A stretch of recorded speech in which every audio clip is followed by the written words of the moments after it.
The Attorney General of the United States is not the Attorney General for just convicted felon Donald Trump. She's not the personal lawyer for Donald Trump, but the reality is that's all she's doing these days because Pamela Jo Bondi hasn't figured out that her oath of office, her oath to the Constitution of the United States, her oath as a lawyer requires that she represent the people of the United States, not felon Trump. Her incompetence, her unwillingness to stray from Donald Trump in any way. I mean, he really has her on a tight leash. And I insist on that imagery for Pammy Jo with the bad hair. Because Donald Trump has his law lackeys on very, very tight leashes. And Pamela Jo was given explicit orders to only sit, stay, and bark the way that Trump wanted her to do so today before House Judiciary. You know, House Judiciary is actually supposed to have oversight over the Department of Justice. And so when asked, she has to come. Pammy Jo has to come to Congress. She has to walk herself into the Capitol and she has to answer questions about what she's doing with that department. It may be called the DOJ, but lately it's just the Department of Obstruction of Justice, isn't it? In every sense of the word. And today we saw that on full display. Let's start with Bondi's opening statements. Sitting there grinning ear to ear, thinking she's about to have a wondrously fun time. This is what Pamela Jo had to say to victims and survivors of Jeffrey Epstein, Ghislaine Maxwell, and others who were physically present, sitting in the audience behind her at her hearing. Take a listen. I am deeply sorry for what any victim has been through, especially as a result of that monster. If you have any information to share with law enforcement about anyone who has hurt you or abused you, the FBI is waiting to hear from you. I want you to know that any accusations of criminal wrongdoing will be taken seriously and investigated. The Department of Justice is committed to holding criminals accountable to the fullest extent of the law. Sounds pretty good, right? A sincere apology, a pledge to investigate and to do more to bring justice to those victims and survivors. Well, that lasted as long and until she got questioned by Representative Jayapal, who asked her to please turn around and deliver that same apology, but looking in the eyes of those victims and survivors. And this is how that went. You apologized to the survivors in your opening statement for what they went through at the hands of Jeffrey Epstein. Will you turn to them now and apologize for what your Department of Justice has put them through with the absolutely unacceptable release of the Epstein files and their information?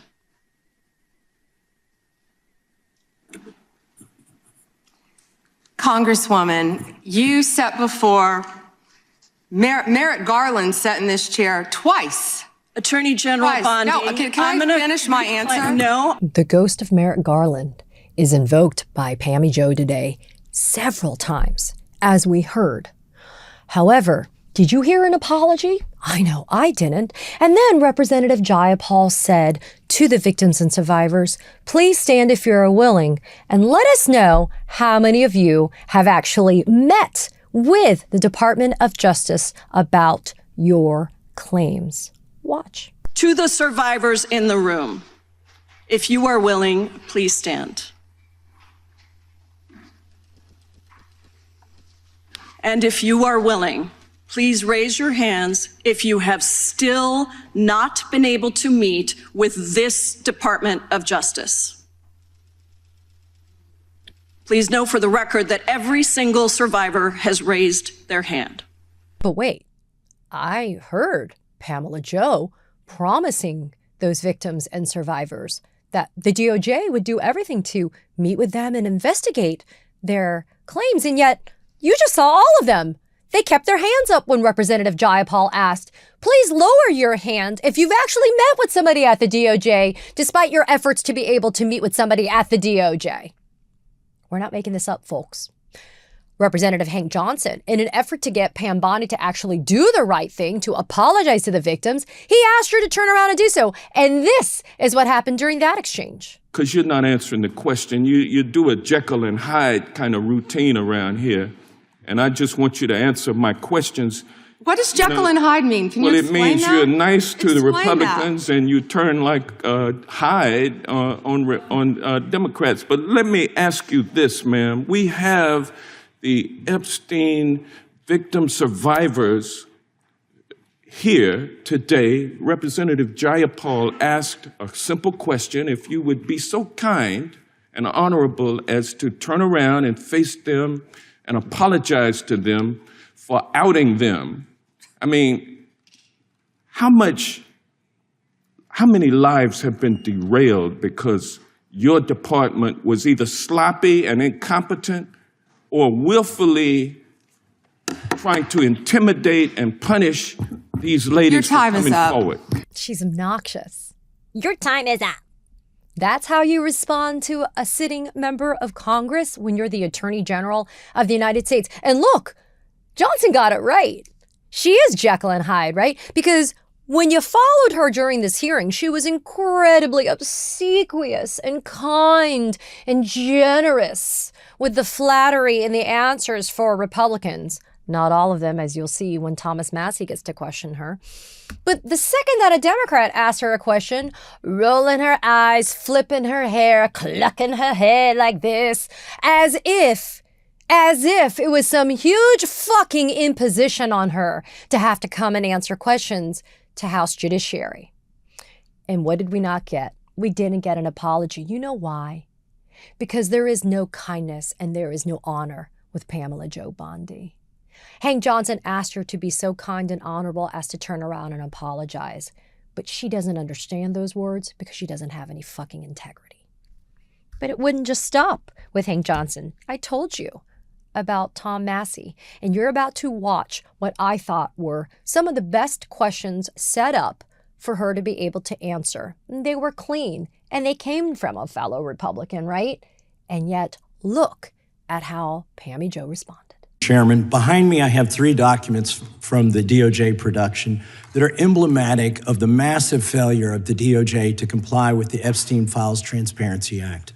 To my right is an email that was sent by the victims' lawyers to the DOJ. It was a list of names not to redact, a list of names not to release.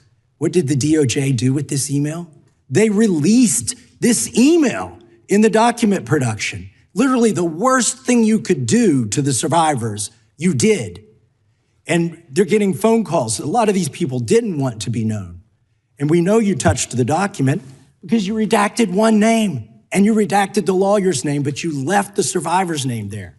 The next document I want to show you, that was in the title, the victims' survivors' names, all right?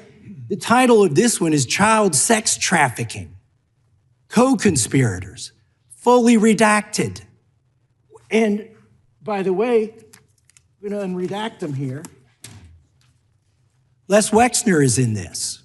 Now, your your deputy attorney general said, oh, well, he appears hundreds of times in the files, but he doesn't appear in this file until I forced you to release it, where he's listed as a co-conspirator, not to tax evasion, but to child sex trafficking. Not to prostitution, not to money laundering, child sex trafficking. And then finally, what we have here is the third exhibit that I have is emblematic of the FD 302 release. These are the documents that we need that you're holding on to and over-redacting because they have the names of the men who are implicated. How do we know? Because the survivors gave testimony to the FBI, and it's in there. And what happens when you go to the portal at the DOJ to look at what's behind this redaction? Another redaction.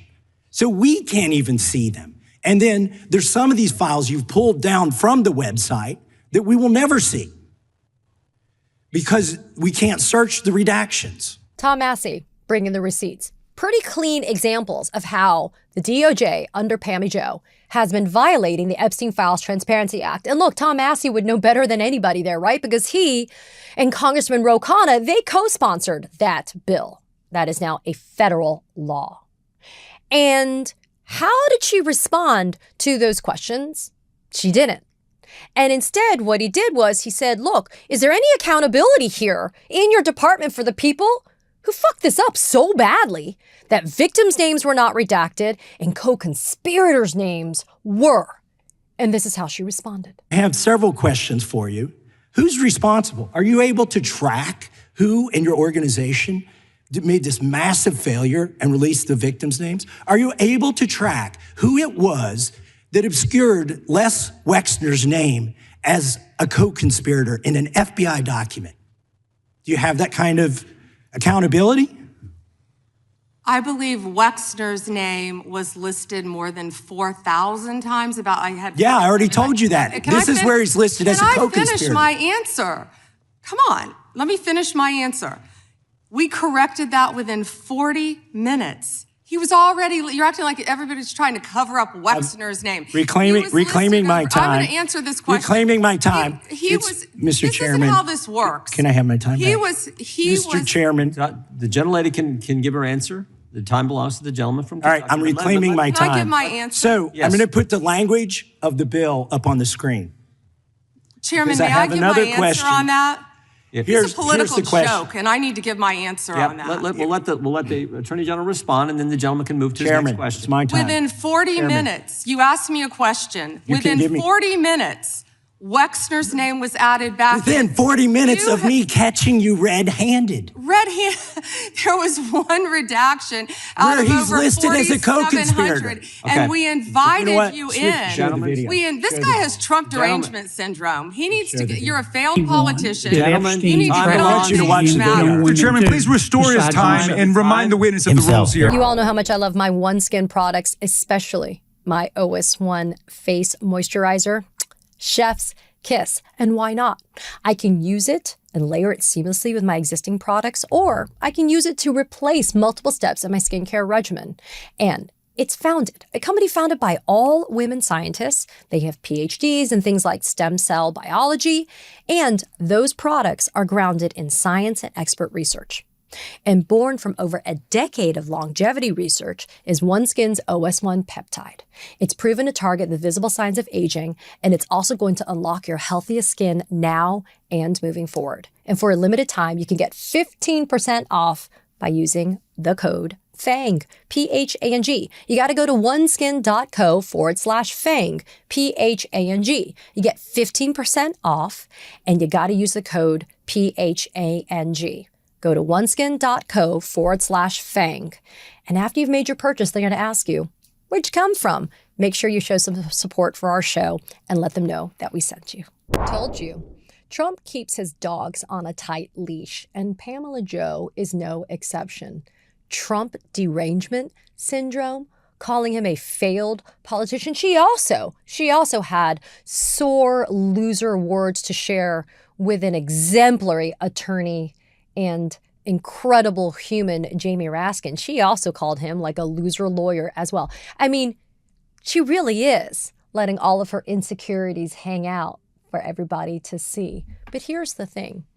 The Attorney General of the United States had the audacity to laugh when she got busted redacting the name of the co-conspirator Les Wexner. Who gives a shit if his name appears 1,000 or 40,000 times in the Epstein files when he's clearly being identified as a co-conspirator of Jeffrey Epstein? His name never should have been redacted. And yet instead of saying, I'm sorry, we made a mistake, we immediately fixed it once you brought it to our attention, she becomes defensive and she becomes even more stupid than she had been all day. But it's not just with Tom Massie, who you would think she would show some deference to, seeing how he's a Republican.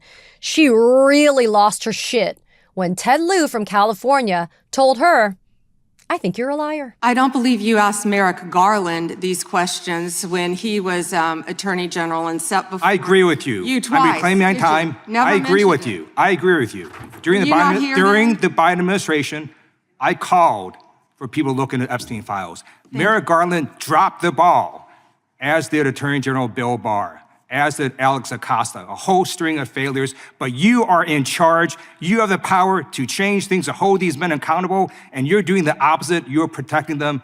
So I want to move on to another man. Can I answer Donald that, Trump. though? I want to move on to another question. Can I answer your question about protecting You answered Prince Andrew? the question. You're saying no. I love this. I want to discuss another man, Donald Trump, who is all over the Epstein files, like former Prince. Here's a video.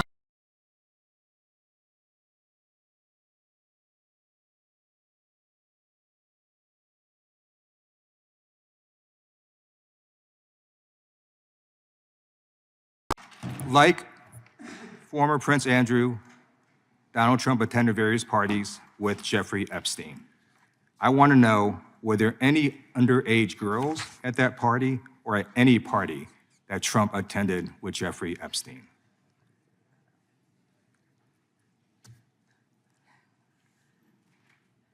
This is so ridiculous, and that they are trying to deflect from all the great things Donald Trump has done. There is no evidence that Donald Trump has committed a crime. Everyone knows that. This has been the most transparent presidency. He's the one that asked that those files I'm reclaiming my time. be I got your released. answer. You said there's no evidence. Trump asked Mr. Chairman, please stop the clock. Stop the clock. The legislation. This is Time belongs to the gentleman from California. Okay. I'm going to put up another document from a witness who called the FBI's National Threat Operations Center, because I believe you just lied under oath. There is ample evidence in the Epstein file. Don't you ever accuse me of a crime. I believe you just lied under oath, and this is on videotape. You said there's no evidence of a crime. I'm showing you. Here is. Ted Lieu suffers no fools, and Pamela Jo certainly is one. Is she upset that she was being called a liar, or is she upset that she just got busted? Because it does take a lot to be able to sit there and look at a member of Congress while under oath and say that there is no evidence that Donald Trump has done anything wrong. The convicted felon of the United States who sits in the Oval Office, Donald Trump. But the real takeaway, I think, from that clip is the following, right? Ted Lieu says this has been a failure of the system. Merrick Garland messed it up. Bill Barr, Alex Acosta. Look, nobody is saying that there haven't been systemic failures that have just made the situation worse for the victims and survivors of Epstein, Maxwell, and others. But what I loved about what Ted had to say was this. She has to own her accountability. Pamela Jo has to own her accountability for what they've done wrong. And now this is her chance to step up and be the hero, is it not? And yet, instead of embracing that role of making sure that pedophiles, child sex traffickers, child sex predators, and child sex everything abusers, rapists, let's just use that word, right? Child rapists, instead of making sure that they face justice for what they have done wrong, she instead wants to talk about Donald Trump having been the greatest president of all time.